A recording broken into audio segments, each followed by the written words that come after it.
रामपुर गांव के चौराहे पर आसमान में काले घने बादल छाए हुए थे और हल्की हल्की बूंदाबांदी शुरू हो चुकी थी। रामू की चाय की दुकान के टीन की छत पर गिरती बूंदों की आवाज आ रही थी। अमित अपने दोस्तों के साथ दुकान के अंदर बेंच पर आराम से बैठा हुआ था। बाहर कड़कड़ाती बिजली और ठंडी हवा के बीच अंदर सब गर्मा गर्म चाय और पकौड़ियों का मजा ले रहे थे। कोई मोबाइल पर पुराने गाने बजा रहा था तो कोई मौसम को देखकर जोर जोर से हंस रहा था। ठीक उसी समय सड़क के दूसरी तरफ से उसकी पत्नी आरती तेज कदमों से भागती हुई आ रही थी। वो सुबह से आसपास के घरों में काम करके लौट रही थी। बारिश की वजह से उसके हाथ में पकड़ा हुआ सब्जियों का थैला गीला हो चुका था। उसके कपड़े आधे भीग चुके थे। दिन भर की थकान और इस ढलती शाम में बारिश के बीच घर पहुंचने की जल्दी उसके चेहरे पर साफ दिख रही थी। आरती ने एक पल के लिए चाय की दुकान के शेड में बैठे अमित को देखा, जो सूखे में बैठकर दोस्तों के साथ ठहाके लगा रहा था। आरती सिर झुकाए थके हुए कदमों से भीगती हुई घर की तरफ बढ़ गई। अरे अमित, तेरे तो मजे वाली जिंदगी है रे। ना खेत का काम, ना मजदूरी का टेंशन। आराम से बैठो, चाय पियो और दोस्तों के साथ महफिल जमाओ। हाँ भाई, जिंदगी हो तो अमित जैसे, बस सारा दिन मजे ही मजे और मौसम को देखते देखते चाय पकौड़े खाना, वाह नहीं वाह। सभी दोस्त जोर जोर से हंसने लगे। अमित भी हल्का सा मुस्कुरा दिया, लेकिन तभी पास से गुजर रही कुछ औरतों की बातें उसके कानों में पड़ गईं। बेचारी आरती सुबह से शाम तक दूसरों के घरों में खटती रहती है, तब जाकर इस घर का चूल्हा जलता है। और इसका आदमी देखो, पूरा दिन बस गली चौराहे पर घूमता रहता है। आवारागर्दी करवा लो इससे। तभी उनमें से दूसरी औरत हंसते हुए बोली, अरे छोड़ो बहन, ऐसे पति से अच्छा तो किसी का पति ना हो। नाम का मर्द है, कमाना धमाना कुछ नहीं, बस बीवी की कमाई पर ऐश करना जानता है। क्या हुआ रे, अचानक चुप क्यों हो गया? कुछ नहीं, बस घर जा रहा हूँ। बारिश काफी तेज होने वाली है, समय से घर चले जाओ तुम सब भी। हाँ भाई, बस ये आखिरी चाय पी के हम भी निकल जाएंगे। चलो कल मिलते हैं फिर, जाओ तुम। अमित वहां से उठकर धीरे धीरे भीगते हुए अपने घर की तरफ चला गया। दोस्तों, आप लोग वीडियो तो एंजॉय करते हो, पर सब्सक्राइब बटन से दुश्मनी क्यों? इस मंथ हमें 1K सब्सक्राइबर्स टच करने हैं, तो प्लीज सपोर्ट दिखाओ। चैनल को सब्सक्राइब करें और कमेंट में अपना फेवरेट टॉपिक लिखें, ताकि अगली स्टोरी हम आपकी पसंद की ला सकें। जब वो घर पहुंचा तो उसने देखा कि आरती चूल्हे के सामने बैठी हुई थी और फूंकनी से आग दहकाकर सब्जी बना रही थी। अजी, जल्दी आ गए? हाथ मुंह धो लो, खाना तैयार है। अमित चुपचाप घाट पर बैठ गया। आज पहली बार उसकी नजर आरती के थके हुए चेहरे पर गई। कुछ देर बाद आरती उसके सामने खाना रखकर बैठ गई। अजी, काफी बारिश होगी लगता है। आपको क्या हुआ? आज इतनी चुप क्यों हो? आरती, लोग मेरे बारे में बहुत बातें करते हैं ना। आरती कुछ सेकंड तक उसकी तरफ देखती रही। लोगों का काम है बोलना, तुम ध्यान मत दिया करो। लेकिन वो गलत भी तो नहीं बोलते। कमरे में कुछ देर के लिए खामोशी छा गई। बाहर गली में बच्चे खेल रहे थे, लेकिन अंदर माहौल भारी हो चुका था। आरती धीरे से बोली, मैंने तुमसे कभी शिकायत नहीं की अमित, बस इतना चाहती हूँ कि तुम अपनी जिंदगी को गंभीरता से लो। अमित नीचे जमीन की तरफ देखने लगा। रात को काफी देर तक उसे नींद नहीं आई। उसके दिमाग में बार बार वही बातें घूम रही थीं। बेचारी आरती सुबह से शाम तक दूसरों के घरों में खटती रहती है, तब जाकर इस घर का चूल्हा जलता है। और इसका आदमी देखो, पूरा दिन बस गली चौराहे पर घूमता रहता है। आवारागर्दी करवा लो इससे। अगली सुबह पहली बार अमित दोस्तों के पास नहीं गया। वो अकेले गांव के बाजार की तरफ निकल गया। रास्ते में कोई सब्जी बेच रहा था, कोई चाय बना रहा था। हर आदमी किसी न किसी काम में लगा हुआ था। तभी उसकी नजर सड़क किनारे लगी एक छोटी सी ठेले पर पड़ी। वहां काफी भीड़ लगी हुई थी। एक आदमी तेजी से पराठा सेक रहा था और जोर जोर से आवाज लगा रहा था, गर्मा गर्म एक प्लेट आलू पूड़ी ले लो, मसालेदार आलू पूड़ी। स्कूल के लड़के, मजदूर और बस का इंतजार कर रहे लोग तेजी से उसके ठेले पर आ रही थी। अमित कुछ देर वहीं खड़ा सब देखता रहा। तभी ठेले वाला उसकी तरफ देखकर बोला, क्या भाई, ऐसे क्या देख रहे हो? एक प्लेट लगा दूं क्या? गर्मा गर्म आलू पूड़ी। अमित ने दुकान वाले से कहा। भाई, ये काम शुरू करने में ज्यादा पैसा लगता है क्या? आदमी हल्का सा हंस पड़ा। काम छोटा हो या बड़ा, मेहनत चाहिए बस। बात सीधे अमित के दिल में उतर गई। वो काफी देर तक उसी ठेले को देखता रहा। लोगों की भीड़ लगातार बढ़ती जा रही थी। तभी उसके दिमाग में एक विचार आया। अमित मन ही मन बोला, अगर मैं भी आलू पूरी का ठेला लगा लूं तो हो सकता है मेरा काम भी चल पड़े। उस दिन अमित देर शाम तक उसी आलू पूड़ी वाले ठेले के पास खड़ा रहा। वो ध्यान से देख रहा था कि आदमी कैसे तेजी से आलू पूड़ी बना रहा है। लोग लगातार आ रहे थे और कुछ ही मिनटों में आलू पूड़ी लेकर चले जा रहे थे। अमित मन ही मन बोला, इतने लोग तो गांव के मेले में भी नहीं जुटते। तभी ठेले वाला फिर उसकी तरफ देखने लगा। लगता है भाई तुम्हारे दिमाग में कुछ चल रहा है। सोच रहा हूं मैं भी यही काम शुरू करूं, शायद मेरा भी काम चल जाए। कर लो ना, काम करने में शर्म कैसी। अगर तुमको ये काम सही लगता है तो कर लो। वैसे भी तुम्हारे गांव में कोई आलू पूरी का ठेला नहीं है। हाँ भाई, बिल्कुल ठीक कहा तुमने। मैं देखता हूं क्या किया जा सकता है। धन्यवाद भाई मेरे मदद करने के लिए। उसके बाद अमित धीरे धीरे घर की तरफ निकल गया। घर पहुंचा तो आरती आंगन में बर्तन धो रही थी। आज दोस्तों के साथ नहीं बैठे? नहीं, आज बाजार गया था। आरती उसकी तरफ हैरानी से देखने लगी। मैं आलू पूरी का ठेला लगाना चाहता हूं। कुछ पल के लिए आरती बिल्कुल चुप हो गई। उसे शायद यकीन ही नहीं हो रहा था। सच बोल रहे हो? हाँ, अब और लोगों के ताने नहीं सुनने। आरती के चेहरे पर हल्की सी मुस्कान आ गई। अगर सच में मेहनत करोगे तो मैं भी तुम्हारा साथ दूंगी। अगली सुबह दोनों गांव के बाजार पहुंचे। वहां पुरानी चीजों की छोटी छोटी दुकानें लगी हुई थी। काफी देर घूमने के बाद उन्हें एक पुराना ठेला दिखाई दिया। ले जाओ भाई, थोड़ा पुराना है लेकिन काम बढ़िया करेगा। कितने का दोगे भाई ये वाला ठेला? 2000? ये सुनते ही अमित का चेहरा उतर गया।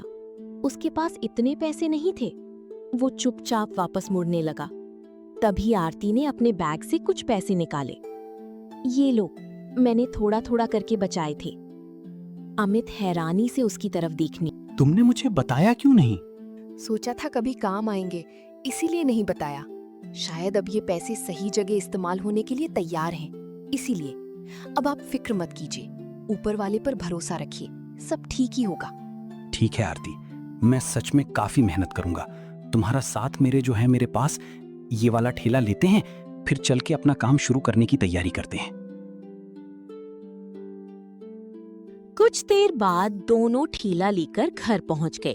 पूरा दिन दोनों मिलकर ठेला साफ करते रहे। आरती कपड़ा मार रही थी और अमित टूटे हिस्सों को ठीक कर रहा था। तभी गली से गुजरते हुए विक्की की नजर उन पर पड़ गई। विक्की जोर से हंसते हुए बोला, अरे वाह, लगता है नैया कुछ शुरू कर रहे हो। अब तू ठेला लगाएगा? कल तक खुद का खर्चा नहीं चलता था, अब लोगों को खिलाएगा। अमित कुछ नहीं बोला। वो चुपचाप अपना काम करता रहा।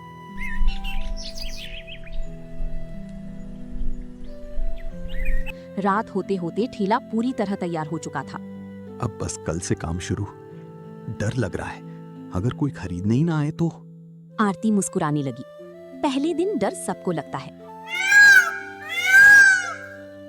अगली सुबह अमित बहुत जल्दी उठ गया। उसने पहली बार खुद से इतने मन लगाकर काम किया। आरती आटा गूंद रही थी और अमित छोले उबाल रहा था। पूरा कमरा मसालों की खुशबू से भर गया था। कुछ देर बाद दोनों ठेला लेकर गांव की बस स्टैंड पहुंच गए। वहां काफी भीड़ थी। कोई खेत जा रहा था तो कोई शहर जाने वाली बस का इंतजार कर रहा था। अमित का दिल तेजी से धड़क रहा था। जल्दी आवाज लगाओ। अमित ने गहरी सांस ली और पहली बार जोर से आवाज लगाई। गर्मा गर्म आलू पूरी ले लो, मसालेदार आलू पूरी। पास खड़े कुछ लोग उसकी तरफ देखने लगे, लेकिन कोई भी ठेले के पास नहीं आया। अमित फिर जोर से चिल्लाया, गर्मा गर्म आलू पूरी, आओ आओ, सिर्फ 20 रुपए प्लेट। तभी पीछे से एक आदमी हंसते हुए बोला, अरे अमित, तू कब से रसोइया बन गया? ये काम कैसे शुरू कर दिया? बस स्टैंड पर खड़े लोग हंसने लगे। अमित का चेहरा उतर गया। उसने धीरे से नीचे नजर कर ली, लेकिन तभी भीड़ में से एक लड़का उसके ठेले के पास आया। भैया एक आलू पूरी देना, जरा जल्दी देना। अमित तुरंत मुस्कुराने लगा। पहली बार किसी ने उसके ठेले से कुछ खरीदने के लिए कहा था। छोटी लड़की की बात सुनते ही अमित जल्दी जल्दी आलू पूरी बनाने लगा। लो भाई, गर्मा गर्म आलू पूरी। लड़के ने एक बाइट ली और उसकी आंखें चमक उठी। वाह भैया, बहुत स्वादिष्ट है। पास खड़े कुछ लोग भी उसकी तरफ देखने लगे। एक आदमी आगे आया। अच्छा तो मुझे भी एक देना। फिर दूसरा आदमी भी ठेले के पास आ गया। भाई मेरे लिए भी बना दो। कुछ ही देर में अमित के ठेले के पास छोटी सी भीड़ लग गई। आरती दूर खड़ी ये सब देखकर मुस्कुरा रही थी। पहली बार उसे लग रहा था कि शायद अब उनकी जिंदगी बदल सकती है। लेकिन तभी सामने से एक दूसरा ठेला वहां आकर रुका। उस ठेले पर खड़ा आदमी जोर जोर से आवाज लगाने लगा। गर्मा गर्म चिकन रोल सिर्फ 20 रुपए में। एक बार खाओगे तो बार बार आओगे। आओ आओ भाई आओ, बारिश का मजा लो सिर्फ 20 रुपए में। अमित चौंक कर उसकी तरफ देखने लगा। अकबर पूरे इलाके में रोल बेचने के लिए मशहूर था। बस स्टैंड पर ज्यादातर लोग उसी के ठेले से खाते थे। अकबर ने अमित की तरफ देखकर हल्का सा हंसते हुए कहा, अरे वाह, अब तू भी आलू पूरी बेचने लगा। अमित चुप रहा। लेकिन ये काम इतना आसान नहीं है भाई। इतना कहकर वो अपने ग्राहकों की तरफ मुड़ गया। कुछ ही मिनटों में सुरेश के ठेले पर खड़े आधी लोग अकबर के ठेले की तरफ चले गए। एक आदमी बोला, चलो उधर चलते हैं, वहां चिकन रोल मिल रहा है। देखते ही देखते अमित का ठेला फिर खाली होने लगा। उसका चेहरा उतर गया। शाम तक उसकी आधी सामग्री बच गई थी। घर लौटते समय वो पूरा रास्ता चुप रहा।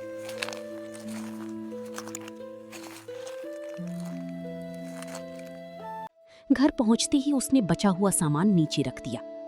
इतना बच गया। सामने अकबर अपना ठेला लगा देता है, सब लोग उसी के पास चले जाते हैं। आरती कुछ देर सोचती रही, फिर धीरे से बोली, अगर उसके पास चिकन रोल है तो तुम्हारे पास कुछ अलग होना चाहिए। अलग मतलब? ऐसा स्वाद जो लोगों को कहीं और न मिले। उस रात दोनों काफी देर तक बैठे सोचते रहे। तभी आरती अचानक बोली, सुनो, मेरी माँ एक खास मसाला बनाती थी। उसी से आलू पूरी का स्वाद अलग हो जाता था।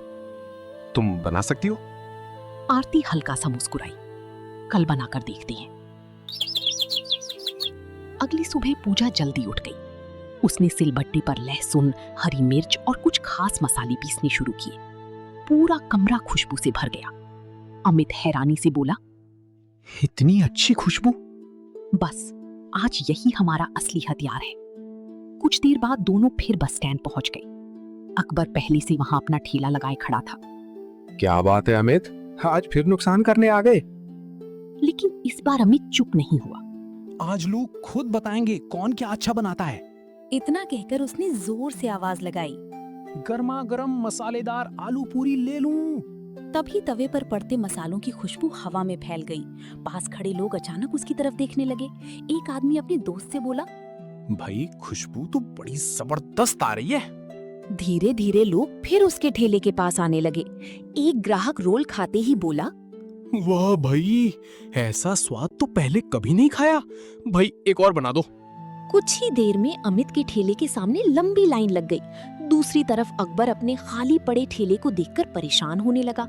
शाम तक अमित का पूरा सामान खत्म हो चुका था। घर लौटते समय उसने कमाई के पैसे आरती के हाथ में रख दिए।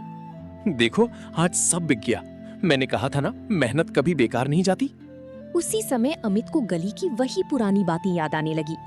बेचारी आरती, उसका आदमी बस गली में बैठा रहता है। लेकिन आज सब बदल चुका था। अब लोग उसे बेरोजगार नहीं, मेहनती इंसान के नाम से जानने लगी थी। ऐसी मजेदार कहानी देखने के लिए सब्सक्राइब करें स्टोरी वाली टून चैनल को। धन्यवाद।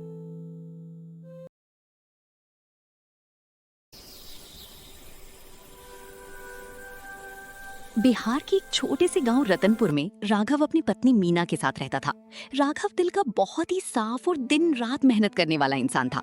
लेकिन किस्मत का खेल तो देखिए, गरीबी ने उसे चारों तरफ से ऐसा घेरा था कि लाख कोशिशों के बाद भी उनके घर के हालात नहीं बदल रहे थे। गांव में खेती मजदूरी के अलावा कमाई का कोई दूसरा जरिया भी तो नहीं था। मीना, सुबह से शाम तक खेत में खून पसीना बहाता हूँ, पर हाथ में 2 वक्त की रोटी के पैसे भी मुश्किल से आते हैं। समझ नहीं आता इस गरीबी से हमें कब नजात मिलेगी। आप हिम्मत मत हारिए जी, आपकी मेहनत कभी ना कभी तो रंग लाएगी ही। भगवान के घर देर है, अंधेर नहीं। अच्छा एक बात बताइए, आपने शहर में रहकर कुछ साल उस बड़े ढाबे पर काम किया था ना? वहाँ का खाना सबको बहुत पसंद आता था। तो वैसा ही कुछ काम हम यहाँ अपने गाँव में क्यों नहीं शुरू कर देते? गाँव में कौन बाहर का खाना खाएगा शालू? यहाँ तो लोग नमक रोटी खाकर सो जाते हैं। नहीं, अब समय बदल रहा है। मैंने देखा है पास के कस्बे में लोग चटादार चीजें खाने के शौकीन हैं। अगर आप कुछ अलग बनाएंगे तो लोग जरूर आएंगे। असल में बात ये थी कि राघव कुछ साल पहले शहर के एक बहुत ही मशहूर फास्ट फूड जॉइंट पर हेल्पर का काम करता था। वहाँ के उस्ताद से उसने एक ऐसा स्पेशल आलू टिक्की बर्गर बनाना सीखा था जिसके स्वाद का पूरा शहर दीवाना था।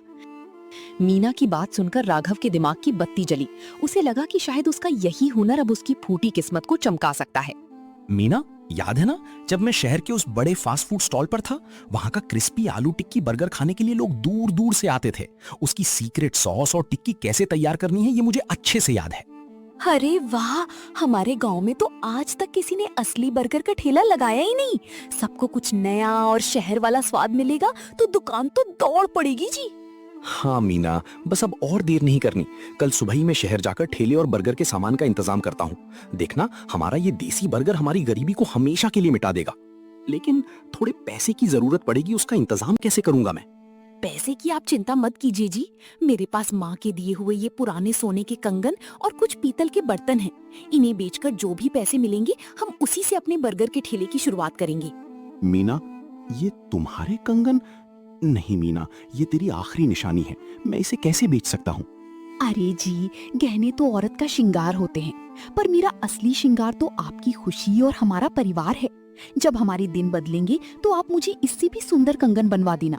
अभी हमें बस अपने काम पर ध्यान देना है। राघव अपनी पत्नी मीना के सोने के कंगन और घर के कुछ पुराने पीतल के बर्तन लेकर कस्बे के बाजार पहुंचा। भारी मन और नम आंखों से उसने मीना की उन कंगनों को बेचा। तभी पास का एक दुकानदार उसके पास आकर तंज कसते हुए बोलता है, क्यों राघव भाई, ये क्या नया ढोंग शुरू कर रहे हो? लकड़ी के ठेले पर ये शहर का विदेशी खाना? भला हमारे इस छोटे से गांव कस्बे में ये सब चलेगा क्या? यहाँ लोग समोसा कचौड़ी खाते हैं, तुम्हारा ये बर्गर कोई मुफ्त में भी नहीं चखेगा। एक बार लोगों की जबान पर इसका स्वाद चढ़ गया ना तो आप खुद अपनी दुकान छोड़कर यहाँ लाइन में खड़े मिलोगे। अरे जा जा, बड़े आए शहर का स्वाद चखाने वाले। 2 दिन में अकल ठिकाने आ जाएगी, तब समझ आएगा। कोशिश करने में क्या बुराई है भाई साहब? मुझे तो सिर्फ मेहनत की रोटी खानी है, चाहे वो मिट्टी खोद कर मिले या खाना बनाकर। दोस्तों, आप लोग वीडियो तो एंजॉय करते हो, पर सब्सक्राइब बटन से दुश्मनी क्यों? इस मंथ हमें 1K सब्सक्राइबर्स टच करने हैं, तो प्लीज सपोर्ट दिखाओ। चैनल को सब्सक्राइब करें और कमेंट में अपना फेवरेट टॉपिक लिखें ताकि अगली स्टोरी हम आपकी पसंद की ला सकें। रात भर राघव और मीना ने मिलकर उस पुराने लकड़ी के ठेले को साफ किया और उसे अच्छे से सजाया। राघव ने चूल्हा सेट किया और बर्गर के लिए आलू उबालकर टिक्की का मसाला तैयार किया। उस वक्त राघव के चेहरे पर एक अजीब सी चमक थी, एक ऐसी चमक जो सिर्फ उन लोगों के चेहरे पर होती है जो किस्मत के आगे हार मानने को तैयार नहीं होते। ये लीजिए, मैंने ये सफेद कपड़ा साफ करके रख दिया है, इसे ठेले पर बिछा दीजिएगा। और हाँ, अपनी मुस्कुराहट कभी मत छोड़िएगा। लोग आपके हाथ का स्वाद चखने के साथ साथ आपकी सादगी भी देखेंगे। तुम ना होती मीना तो शायद मैं आज भी जमींदार की चौखट पर सिर झुकाए खड़ा होता। कल मेरी परीक्षा है, अगर कल कुछ बर्गर भी बिक गए तो समझो मेरी मेहनत सफल हो गई। जिसके बाद अगली सुबह राघव अपना नया ठेला लेकर गांव के मुख्य मोड़ पर पहुंचा। वहां एक बड़ा सा बरगद का पेड़ था जहां अक्सर लोग पंचायत के लिए या बस के इंतजार में रुका करते थे। राघव ने वहां अपना बोर्ड लगाया जिस पर टूटी फूटी लिखावट में लिखा था, राघव का मशहूर स्पेशल बर्गर। हे भगवान, आज पहला दिन है, लाज रख लेना। मीना के कंगन की कसम, आज बस लाज रख लेना। अरे राघव, ये क्या नया तमाशा लगा रखा है? ये बर्गर वर्गर क्या बना रहे हो? ये बर्गर है काका, एक बार चक्कर देखिए, आपको शहर की याद आ जाएगी। बिल्कुल ताजा, क्रिस्पी और चटपटा। कहो तो एक बर्गर तैयार कर दूं आपके लिए। शुरुआत के कुछ घंटे तो बिल्कुल सन्नाटा रहा। लोग आते, ठेले को देखते, आपस में कानाफूसी करते और मुस्कुराकर आगे चले जाते। राघव का दिल धीरे धीरे बैठने लगा था। उसके मन में रह रहकर यही डर आ रहा था कि शायद उसका ये फैसला बिल्कुल गलत था और मीना के कंगन भी बेकार चले गए। लेकिन तभी गांव का एक जवान लड़का जो शहर से अपनी छुट्टियां बिताने गांव आया था, वहां आकर रुका। अरे, हमारे गांव में बर्गर? भाई साहब, एक बढ़िया सा बर्गर लगाना जरा। देखते हैं आपके इस गांव के ठेले पर शहर वाला असली स्वाद मिलता है या नहीं। ये बात सुनते ही राघव को थोड़ी उम्मीद मिली। अभी लीजिए बाबूजी, एकदम गरम गरम। जैसे ही राघव ने गरम गरम क्रिस्पी बर्गर उस शहर से आए लड़के के हाथ में दिया, आसपास खड़े लोग बड़े गौर से देखने लगे। राघव ने बहुत ही सलीके से पत्तल पर गर्मा गर्म बर्गर सजाया था, जिसकी टिक्की से उठती खुशबू सबको दीवाना बना रही थी। तभी उस लड़के ने बर्गर का एक बड़ा सा टुकड़ा खाया, कुछ देर चुप रहा और फिर मुस्कुराते हुए राघव से कहा, खा के बताइए भाई साहब कैसा लगा है? आप हमारे पहले कस्टमर हो। वाह भाई, कमाल कर दिया आपने। मैंने बड़े बड़े शहरों के होटलों में बर्गर खाया है, पर ऐसा कुरकुरा और मसालेदार स्वाद मुझे कहीं नहीं मिला। ऊपर से आपकी इस ताजा आलू की टिक्की का तो जवाब ही नहीं। उस लड़के की ये बात सुनकर राघव के चेहरे पर एक बड़ी सी मुस्कान आ जाती है।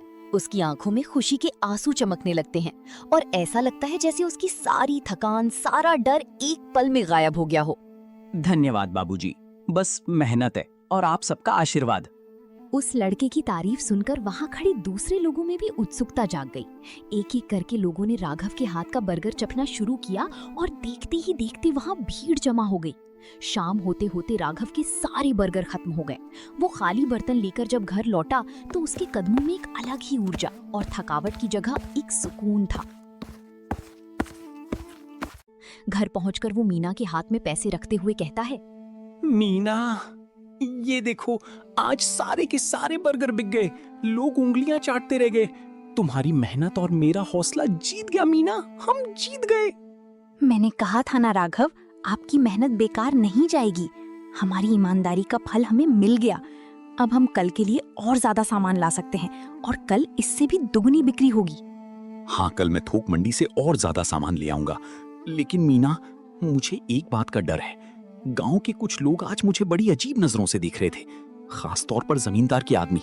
उन्हें शायद मेरा यूं अपने पैरों पर खड़ा होना और आगे बढ़ना पसंद नहीं आ रहा। आप बस अपने काम पर ध्यान दीजिए। जब तक आप किसी का बुरा नहीं कर रहे, भगवान आपके साथ हैं। इनकी टेढ़ी नजरें हमारी मेहनत का रास्ता नहीं रोक सकती। हाँ, तुम सही बोल रही हो। अब जो होगा देखा जाएगा।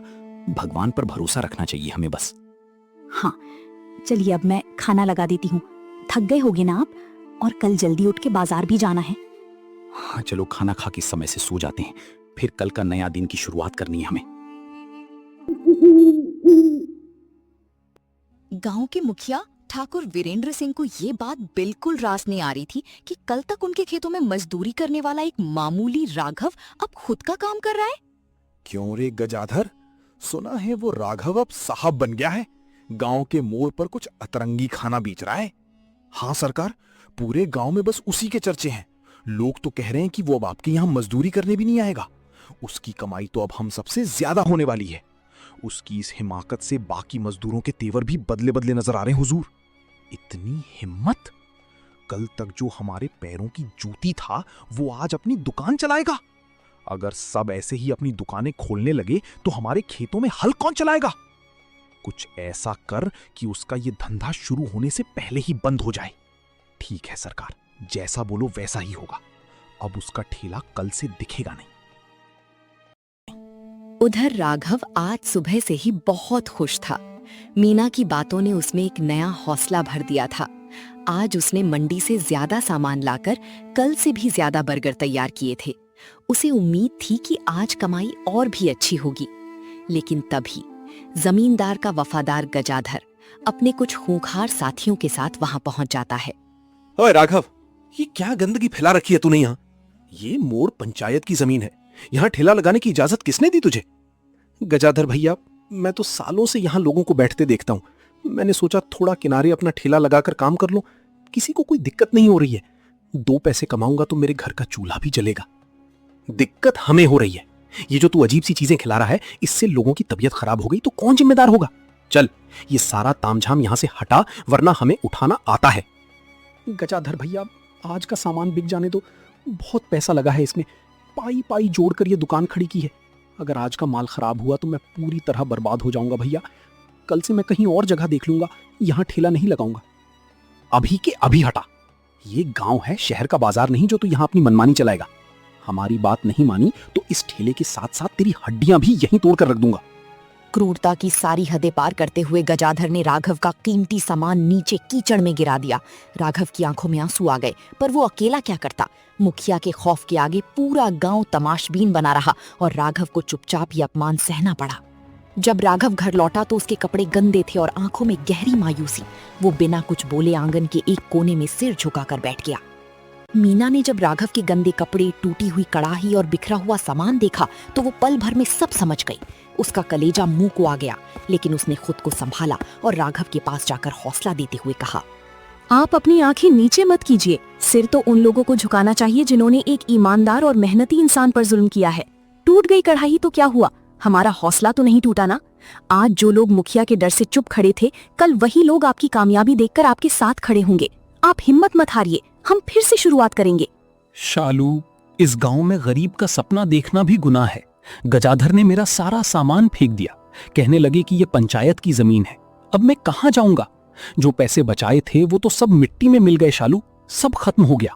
जमीन उनकी हो सकती है, पर आपके हाथों का हुनर उनका नहीं है। वो ठेला रोक सकते हैं, आपकी मेहनत नहीं। अगर मोड़ पर जगह नहीं है तो हम अपने इसी छोटे से घर के बाहर से काम शुरू करेंगे।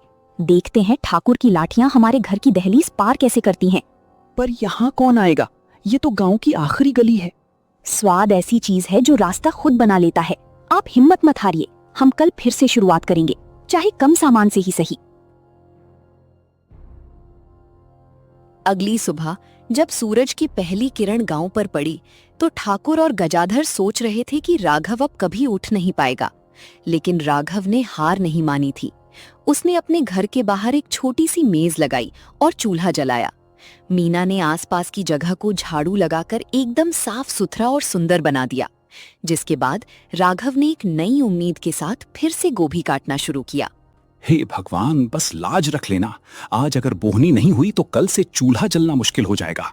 लेकिन तभी वही शहर वाला लड़का जिसने पहले दिन राघव के हाथ का स्वाद चखा था और तारीफ की थी, वहां से गुजरा। उसने राघव को दुकान के बजाय घर के बाहर इस तरह काम करते देखा। वो सीधे राघव के पास आया। अरे राघव भाई, आप यहाँ?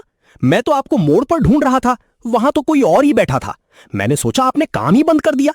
यहाँ इस तरह गली में क्यों दुकान लगा रखी है? सब ठीक तो है ना? वो साहब, मोड़ पर थोड़ी दिक्कत हो गई थी। कुछ लोग बोले कि वहां गंदगी होती है और वो पंचायत की जमीन है, इसलिए हमें वहां से हटा दिया। अब कोई और जरिया नहीं था तो अपने इसी घर के बाहर छोटी सी मेज लगा ली। अरे आप फिक्र मत कीजिए, आज की पहली 2 प्लेटें मेरे लिए लगाइए। और सुनिए, मैं अपने दोस्तों को भी यहीं बुलाता हूँ। स्वाद के लिए तो लोग 7 समंदर पार चले जाते हैं, ये तो फिर भी आपकी गली है। उस लड़के ने फोन करके अपने 4-5 दोस्तों को बुला लिया। धीरे धीरे बर्गर की खुशबू पूरी गली में फैल गई। जो लोग मोड़ पर मनोहर को नहीं पा रहे थे, उन्हें जब पता चला कि वो अपने घर पर बना रहा है तो लोग वहां खींचे चले आए। देखा आपने, मैंने कहा था ना कि जो लोग आपके हाथ के स्वाद की दीवाने हैं, उन्हें कोई दीवार या कोई ठाकुर नहीं रोक सकता। आप जल्दी से गरम गरम मंचूरियन तैयार कीजिए, मैं प्लेटें लगाती हूँ। भाई राघव, 2 प्लेट यहाँ भी देना। वो गजाधर तो बेकार में तुम्हें परेशान कर रहा था। असली स्वाद तो तुम्हारे हाथों में है, वो उसे कैसे छीन सकता है? अभी देता हूँ काका, आप 5 मिनट रुकिए, मैं अभी परोसता हूँ। उस दिन मनोहर ने मोड़ से भी ज्यादा कमाई की। उसे ये बात अच्छी तरह समझ आ गई कि अगर नीयत साफ हो और हुनर सच्चा तो रास्ता अपने आप बन जाता है। लेकिन मुखिया की जहरीली नजर अभी भी उस पर टिकी हुई थी। जब मुखिया वीरेंद्र सिंह को खबर मिली कि मनोहर के घर के बाहर लोगों की भारी भीड़ लगी रहती है, तो उनका गुस्सा 7वें आसमान पर पहुंच गया। उन्हें लगा कि एक मामूली मजदूर उनके खौफ की सल्तनत को चुनौती दे रहा है, उनके डर को खत्म कर रहा है।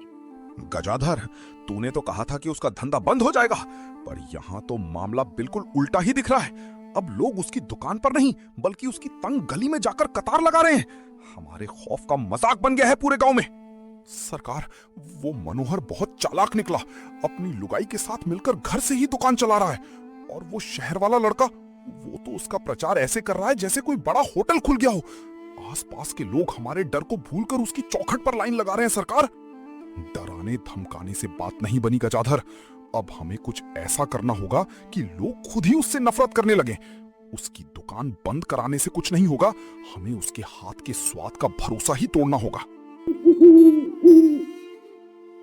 शालू, कल का मेला हमारे लिए बहुत बड़ा मौका है। अगर कल मेले में लोगों को हमारे हाथ का स्वाद पसंद आ गया तो फिर हमें किसी मोड़ या गली की जरूरत नहीं पड़ेगी। पूरे इलाके में अपना नाम हो जाएगा। बस बाबा भोलेनाथ सब ठीक रखें। बात तो सही है, पर वहाँ मुखिया जी के लोग भी होंगे, कहीं वो फिर से कुछ गड़बड़ ना करें।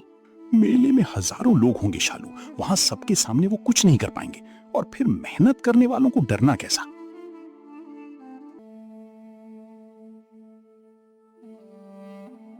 मनोहर ने मैदान के एक कोने में अपना स्टॉल लगाया। जैसे ही उसने बर्गर बनाना शुरू किया, उसकी खुशबू ने पूरे मेले का ध्यान अपनी ओर खींच लिया। अरे वाह, मेले में बर्गर! भाई राघव, एक प्लेट जल्दी से लगाना। बहुत सुना है तुम्हारे हाथ के इस बर्गर के बारे में, आज तो इसका स्वाद चख कर ही रहेंगे। जी भाई साहब, बस 2 मिनट, एकदम गरम और खस्ता बर्गर तैयार है। राघव काम में इतना व्यस्त था कि उसका ध्यान पीछे की ओर नहीं गया। गजाधर ने मुखिया के कहे अनुसार एक आदमी को भीड़ में शामिल किया था। जैसे ही राघव कुछ सामान लेने पीछे मुड़ा, उस आदमी ने चुपके से बर्गर की सॉस की बोतल में ढेर सारा बहुत तीखा और खराब तेल मिला दिया। दूर खड़ा गजाधर ये देखकर कुटिलता से मुस्कुराया और धीरे से बोला, चल बेटा राघव, बहुत उड़ रहा था ना तू अपने इस बर्गर के दम पर। अब जरा देख, तेरी इस चटनी का एक चमचा भी जिसने चखा वो सीधा थू थू करके थूक देगा। आज इस मेले में तेरे इस हुनर का वो तमाशा बनेगा कि तू जिंदगी भर याद रखेगा। राघव ने उसी सॉस का इस्तेमाल करके अगली 5 प्लेटें परोसी। जैसे ही उसमें से एक आदमी ने पहला निवाला खाया, उसका गला जलने लगा। वो बुरी तरह खांसने लगा और गुस्से में चिल्ला उठा, अरे ये क्या खिला दिया? ये तो बहुत कड़वा और तीखा है। क्या तुम लोगों को बीमार करना चाहते हो? तुम पैसे कमाने के चक्कर में खराब सामान खिला रहे हो। नहीं नहीं बाबूजी, मैं तो सब ताजा लाया हूँ, ऐसा कैसे हो सकता है? देखते ही देखते वहाँ लोगों की भारी भीड़ जमा हो गई और सब राघव को भला बुरा कहने लगे। राघव को कुछ समझ नहीं आ रहा था कि अचानक लोग राघव पर चिल्ला रहे थे और मेले से उसका स्टॉल हटाने की मांग कर रहे थे। बदनामी और गुस्से का ये रूप देखकर राघव के हाथ पांव कांप गए थे। तभी वही शहर वाला लड़का जिसका नाम राहुल था वहां पहुंचा। उसने शोर सुना और तुरंत मामले को समझने की कोशिश की। रुकिए, शांत हो जाइए सब। राघव भाई, ऐसा नहीं कर सकते। मैं रोज इनका खाना खाता हूँ, कुछ तो गड़बड़ है। क्या गड़बड़ होगी बाबूजी? आंखों के सामने है सब। ये गरीब लोग ज्यादा मुनाफे के चक्कर में घटिया तेल और बासी सामान खिलाते हैं। हटवाओ इसे यहाँ से। राहुल ने मेज पर रखी सॉस की बोतल उठाई। उसने ध्यान से देखा कि बोतल के ढक्कन के पास कुछ काले रंग की चिपचिपी चीज लगी थी, जो राघव के साफ सुथरे मसालों जैसी बिल्कुल नहीं थी। राहुल का माथा ठनका। उसने तुरंत अपनी नजरें घुमाकर भीड़ को टटोलना शुरू किया। तभी उसकी नजर पास ही खड़े एक अनजान आदमी पर पड़ी, जो चुपके से वहां से खिसकने की कोशिश कर रहा था और उसके हाथों पर वही काला चिपचिपा निशान लगा हुआ। ओए, ये तुम्हारे हाथ पर क्या लगा है? और तुम अभी थोड़ी देर पहले स्टॉल के पीछे क्या कर रहे थे? मैंने तुम्हें देखा था। मैं तो बस खड़ा था, मुझे कुछ नहीं पता। सच उगल, वरना अभी पुलिस को बुलाता हूं। देख, तेरे हाथ की गंदगी और इस बोतल की गंदगी बिल्कुल एक जैसी है। अरे, जब मैंने कहा मुझे कुछ नहीं पता था तो क्यों लड़ रहा है तू? भीड़ का दबाव बढ़ा तो वो आदमी डर गया और उसने सबके सामने सच उगल दिया कि रुको रुको, मैं सब सच बताता हूँ। गजाधर ने उसे सॉस में इंजन का जला हुआ तेल और खराब मिर्च मिलाने के लिए पैसे दिए थे। सच सामने आते ही पासा पलट गया। जो भीड़ राघव पर चिल्ला रही थी, अब वो गजाधर और जमींदार के आदमियों को कोसने लगी। गजाधर वहां से चुपके से खिसक गया। लोगों को अपनी गलती का एहसास हुआ। राघव भाई, हमें माफ कर दो। हमने बिना सोचे समझे तुम पर शक किया। तुम वाकई नेक इंसान हो। कोई बात नहीं भैया, बस मेरा भरोसा मत तोड़िएगा। मैं मेहनत की रोटी कमाना चाहता हूँ, किसी को बीमार करना नहीं। इस घटना के बाद राघव की लोकप्रियता और बढ़ गई। दूर दूर के गांव से लोग उसका बर्गर खाने आने लगे। राहुल की मदद से राघव ने अब एक पक्का ढाबा किराए पर ले लिया है। अब उसे किसी के डर में रहने की जरूरत नहीं थी। देखो शालू, आज जमींदार साहब का नौकर आया था। कह रहा था कि मुखिया जी ने भी अपने घर के लिए बर्गर मंगवाया है। समय का पहिया देखिए, जो कल तक आपका रास्ता रोक रहे थे, आज वही आपके हाथ के स्वाद के कायल हो गए हैं। राघव ने अब अपने साथ गांव की 2 और बेरोजगार युवकों को काम पर रख लिया है। उसने साबित कर दिया कि अगर नीयत साफ हो और साथ देने वाली जीवन संगिनी हो तो इंसान मिट्टी से भी सोना बना सकता है। आज उसे गांव में बर्गर वाले राघव के नाम से एक सम्मानजनक पहचान मिल गई है। तो दोस्तों, आप लोगों को ये कहानी कैसी लगी, कमेंट करके जरूर बताएं। और ऐसी कहानियों को देखने के लिए वीडियो को लाइक करें और चैनल को सब्सक्राइब करें।